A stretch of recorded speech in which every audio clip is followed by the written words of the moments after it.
হলুদ গোসলের নামে আমার এরা কি চোবানিটা যে দিল এটা আসলে বলে বোঝানোর মতো না, আপনারাই দেখতে পাবেন। তো হ্যালো এভরিওয়ান, আসসালামু আলাইকুম, কেমন আছেন সবাই? আমি আবারও চলে আসলাম আরেকটা ব্লগ আপনাদের সাথে শেয়ার করার জন্য। তো এটা ছিল আমার হলুদের দিন সকালবেলার ব্লগটা। তো দেখেন আমাদের চাকরিজীবীদের কপাল কপাল আমাদের চান কপাল, কারণ হচ্ছে আমার হলুদের দিন সকালেও আমি অফিস করে আসছি। তো অফিস করে আসার পরে দেখেন চেহারায় একটা ক্লান্ত ক্লান্ত একটা ভাব। তো এসে দেখি যে বোনরা সাডেন একটা প্ল্যান করছে, 10 মিনিটের মধ্যে এটা প্রিপেয়ার করছে। দেন এই তো মা এবং আন্টি যে হাতের মধ্যে এগুলো কি কাংনা টাংনা নাকি এগুলো বেঁধে দিচ্ছে। তো ওই দিনটার কথা আসলে মনে হইলে আমার মনে হয় যে আসলে আমরা মেয়েরা আসলে অনেক কিছুই পারি, যেগুলা আসলে মানে যেগুলো কখনো কল্পনা করে না কেউ, তাও আমরা করতে পারি। তবে হ্যাঁ, এইটুকুর জন্য একটু সাপোর্ট আর একটু ভালোবাসা হইলেই আর কিছুর প্রয়োজন হয় না। তো এখানে এই যে আন্টি আর আম্মু আমার হাতে কাংনাটা বেঁধে দিয়ে আম্মু হলুদ নিয়ে করছিল কি কপালে দিয়ে দিছিল। দেখেন আমার ফেসের এক্সপ্রেশন, মানে ওরা আমার এক্সপ্রেশন দেখে হাসতে হাসতে শেষ। আর ছোটো বোনগুলোর সাথে একটা কথাই বারবার বলতেছিল যে বিয়ের কোণে এত কথা কেন বলে। দেখেন আমার দুই কুইন, আমার দুই পাগলি, তো এরা আসলে অনেক কষ্ট করছে। অ্যাজ ইউজুয়াল বোনরা তো এগুলো করেই, বাট ওদের উপরে চাপটা একটু বেশি পড়ে গেছে। তো আমাদের 3 বোনের দুষ্টামি দেখেন, ওরা আমাকে মেহেদি দিয়ে দিছে, মানে মেহেদির ডিজাইন। তো এই হচ্ছে মানে ওদের পার্টটা ছিল। এরপরে আমার নানু আসছে, নানু এসে চিন্তা করতেছে কোথায় দিবে, দিয়ে আবার উনি মুছে দিচ্ছে কারণ এই হলুদ আমার একটু হালকা অ্যালার্জি আছে। তো নানি এটা আমার গায়ে হলুদ দিয়ে উনি আবার সুন্দর করে টিস্যু দিয়ে মুছে দিচ্ছে। তো এই ছিল আমার আন্টি, আমার আরেক মা, মানে ওনার কথা বলে আসলে শেষ করা যাবে না। তো মায়ের পরে খালারা নাকি সবচেয়ে বেশি ভালোবাসে ভাই বোনদের, বাচ্চা কাচ্চাদের। তো অ্যাজ ইউজুয়াল উনিও তার ব্যতিক্রম না। তো এখানে আমার আম্মু এবং নানু একসাথে এখানে কিছু ফটোস নেওয়া হচ্ছিল। তারপরে আসছে মনে হয় আমার ভাই, মানে আমার কাজিন।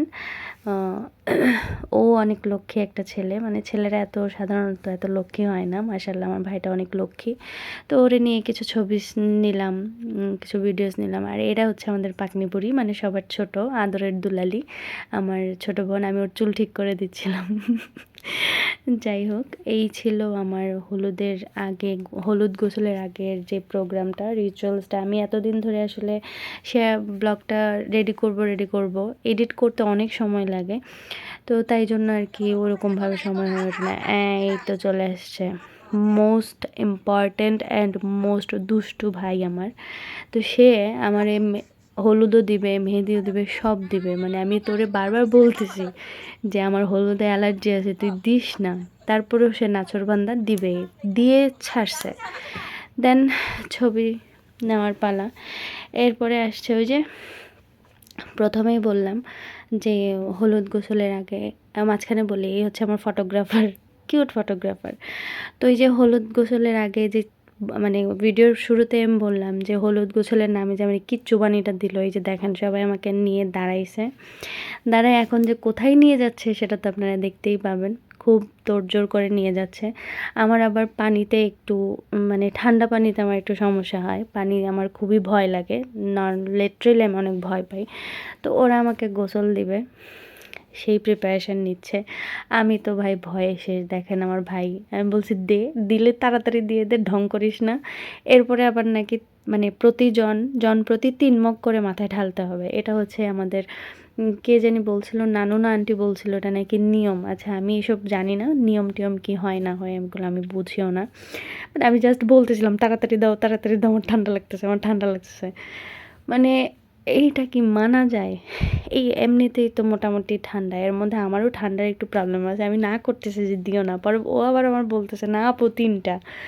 এরপরে আসছে ভাই, সে হচ্ছে মানে খুব, আমি বললাম যে অল্প অল্প নে, পরে হচ্ছে না মগ ভরে দিতে হবে। ঠিক আছে দাও, ঠান্ডা লাগলে আমার কি, তোমরাই আমাকে নিয়ে সেবা যত্ন করবা। সবার শেষে আসলো ছোট আপা খুব আদর করে যত্ন করে আমার মাথায় পানি ঢেলে দিচ্ছিল আর বলতেছিল যে যদি খুব বেশি অসুবিধা হয় তাহলে বলার জন্য। তো এই ছিল আমার হলুদ গোসলের ব্লগ, বিয়ের ব্লগ, গায়ে হলুদের ব্লগ খুব সুন আমি ইনশাআল্লাহ আপলোড করব। যারা যারা আমার এই হলুদ গোসলের ব্লগটা দেখেছেন কেমন লাগলো অবশ্যই কমেন্ট করে জানাবেন।